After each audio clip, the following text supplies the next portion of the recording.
Welcome to lecture 30 on overfit. So today we are going to look at one of the most interesting things in machine learning, which is the problem of overfitting. What we are going to do today is to understand the sources of overfitting. So there are two parts of today's lecture. First, we will talk about where does overfit come from. And second, we will look at what are the bias and variance trade-off for the fitting of overfit. So let's start by looking at the problem as follows. So let's ask, what is overfit? Now let's consider a very simple target function that is shown as follows. So you have a quadratic equation like what I'm showing here. And then let us generate 5 data points from this curve.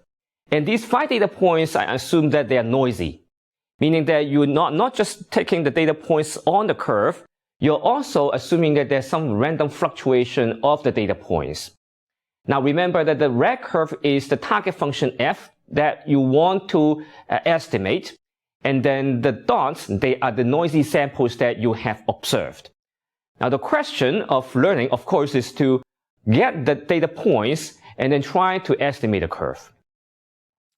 So how do we do in the learning situation? First of all, you assume that the target function is not known to you. And now what you have left would be these 5 data points. So what you're going to do is that you're going to find a curve that can fit these 5 data points. Then let's assume that we're going to use a 4th order polynomial just for the sake of illustration. Imagine that you're using a 4th order polynomial, then you can pretty much fit all these 5 data points as I'm showing you here.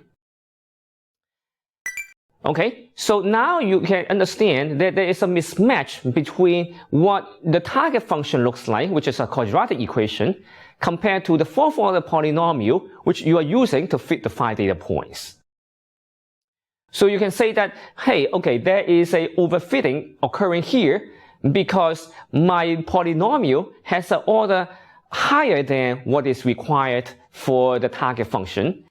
And therefore, I say that there's an overfit because given the data points that I have, I'm only trying to fit the 5 data points using this 4th order polynomial. And clearly there's a mismatch between what I'm trying to fit and what the underlying target function is.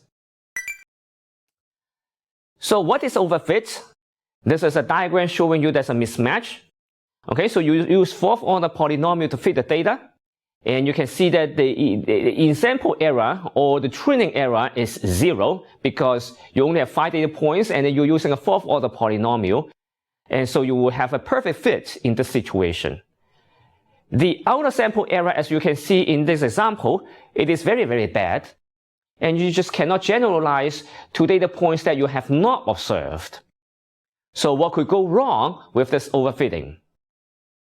So what I'm going to do in the following few slides is to walk through a few possible reasonings of the overfitting and try to understand what would be the actual cause of the overfitting. So let's start by asking the first question. Is the model complexity a reason for overfitting? Now, there's a common belief that because I'm using a quadratic equation, and that's the target function, and now I'm using a 4th order polynomial to fit the data, and since I am using a more complicated model to fit the quadratic equation, then that will cause a overfit. So let's ask whether this kind of statement is true or not. So to answer this question, let's consider the following situation. Let us fix a neural network. And in addition, let us also fix the number of data points. And let's try to run for a few epochs. So as the number of iterations goes on, you can see that the training error will go down. Okay? So because you're running more and more iterations of the deep neural network, so you run more and more backpropagations, and therefore the training error has to go down. Now, here I'm also making an assumption that your neural network is deep enough that can approximate the curve that you're trying to understand. Okay, so here is the learning rate. Okay, so you have the in-sample error that is going down as the number of epochs goes up. Now, the out of sample error or the testing error will have a typical behavior like this. It will first go down and then it will go up. So in this situation, what's happening? Well, you have a deep neural network, you have fixed capacity, and then you're fixing the amount of training data, and then you just keep running number of epochs. As the number of epochs goes on, your testing error goes down and then goes up. So the question that we try to address is, will a complex model tends to overfit? Well, it doesn't seem to be the case in this situation. So as you just keep running the number of epochs, you will reduce the testing error, and then gradually you will increase the testing error again. That has nothing to do with your model fitting problem, okay? Because you're using the exact same model, you just run for more and more iterations, you still have this overfitting as you have more epochs. So what's wrong here? That's clearly not just due to the model complexity. So here is the summary. When you use more epochs, you fit into the noise. Because for the first few epochs, you try to learn the features, but then after a few epochs, your model is starting to fit into the noise.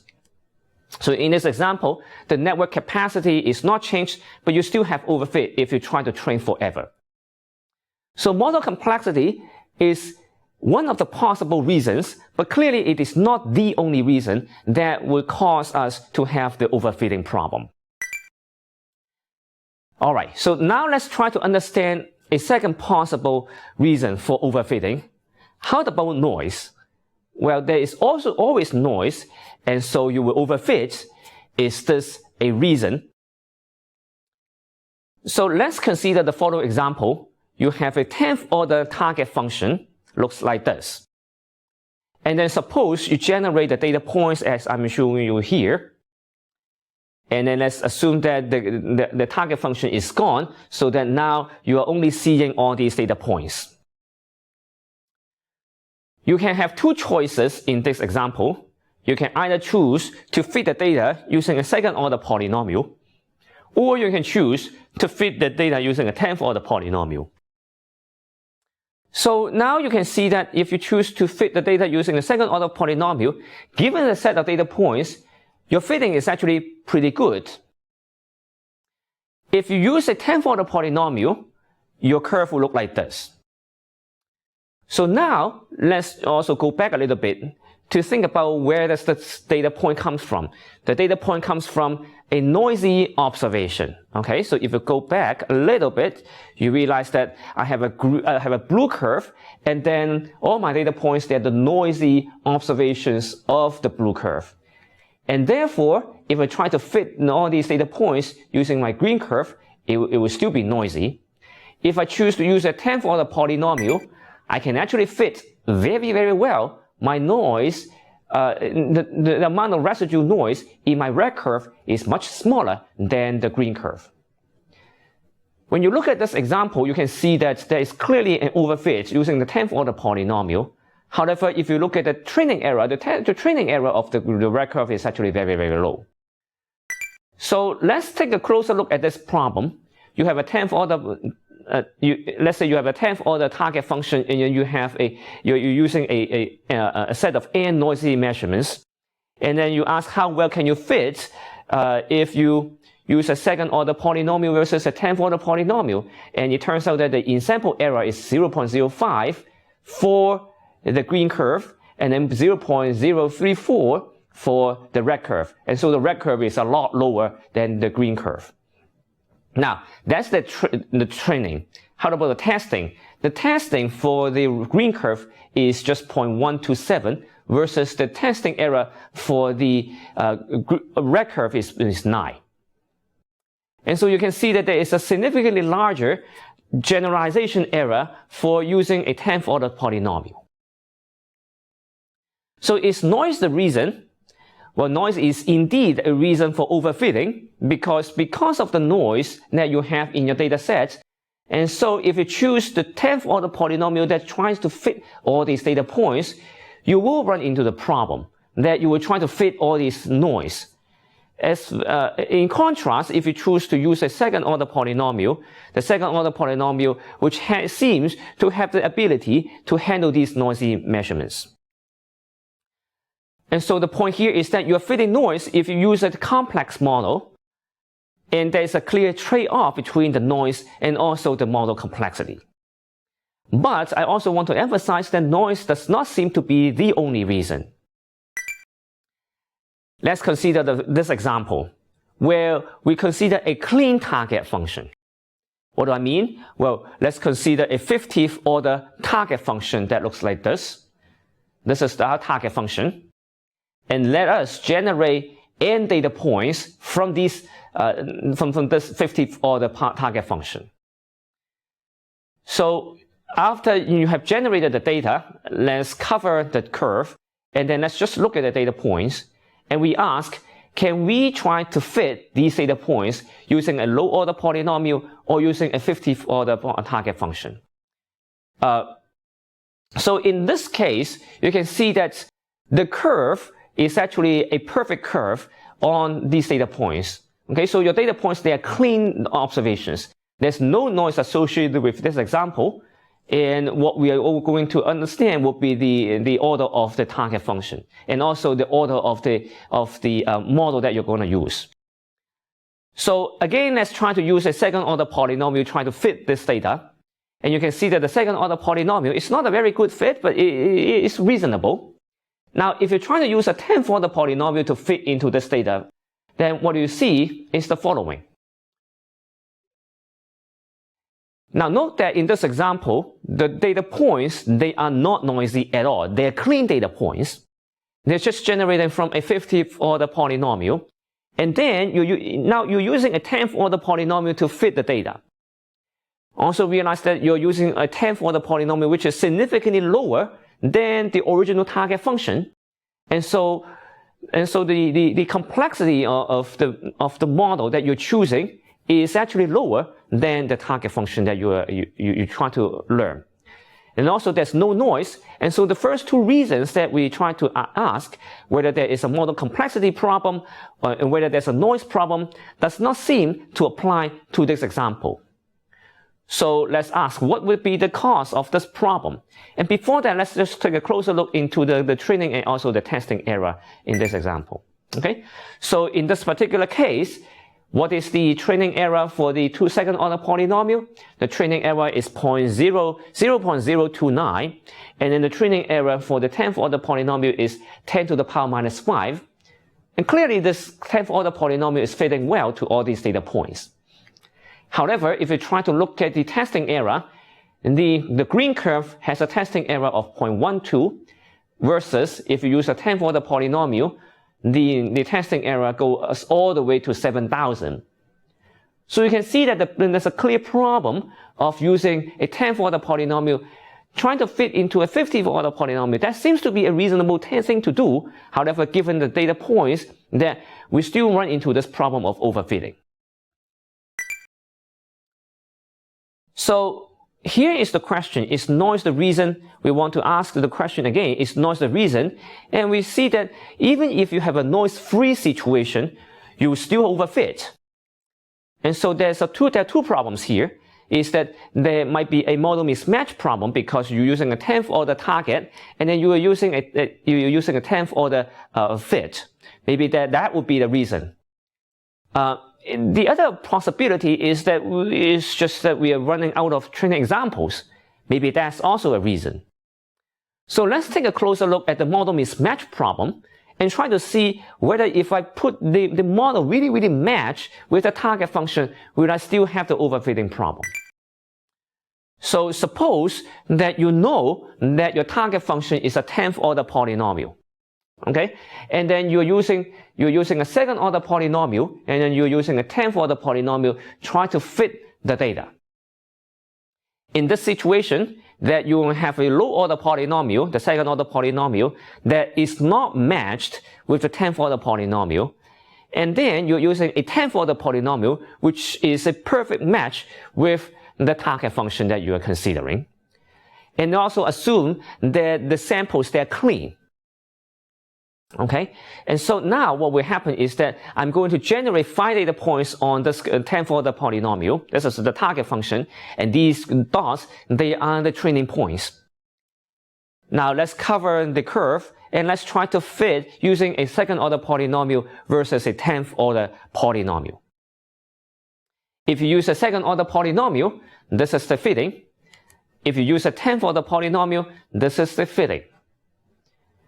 So in this problem, you can see that if you use exactly the same 10th order polynomial, because you know that the target function is a 10th order polynomial, you try to fit, and the noise in the sample is also free. Okay, there's no noise in this training set.